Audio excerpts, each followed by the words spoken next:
In Iraq, a series of deadly attacks on election day has killed at least 35 people. But despite the violence, voters still turned out in large numbers. Foreign leaders, international observers and Iraqi officials have praised locals for taking part in the democratic process. But it could take months of negotiation before a coalition government is finalised. ABC correspondent Ben Knight reports from Baghdad. Insurgents began their campaign to derail this vote at dawn. Houses near polling booths were rigged with bombs. 2 suicide bombers attacked other sites, and throughout the morning, rockets, mortars and roadside bombs exploded across the capital. Before 10 a.m, 24 people had been killed. Not surprisingly, voting was quiet in the morning, but suddenly the bombing stopped, and when security forces reopened the streets to cars around midday, voters began heading to the polls in numbers.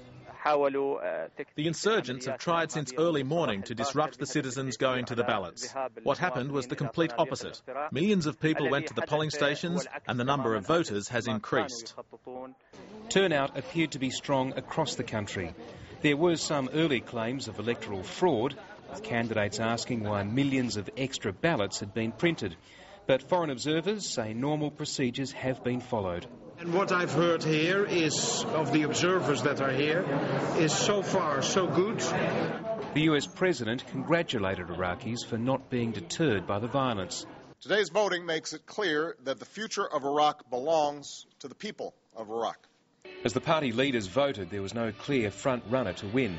Forming a new government could take weeks or months of negotiation. But there's a positive mood in Iraq, and a sense that this vote was once again a repudiation of the religious militants who almost destroyed the country after the last parliamentary election 4 years ago. And Middle East correspondent Ben Knight joins me now from Baghdad. Ben, that was a fairly upbeat assessment of the mood in Iraq, but that's not going to stop the insurgents, is it?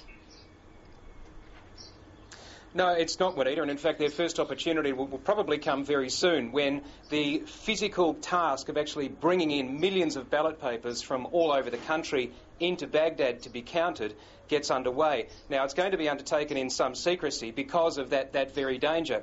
But I think most people in the country and indeed around the world regard this election as having been a huge success, despite the violence of yesterday morning, that this was conducted freely, fairly. Those who wanted to vote voted, and so far with no further violence.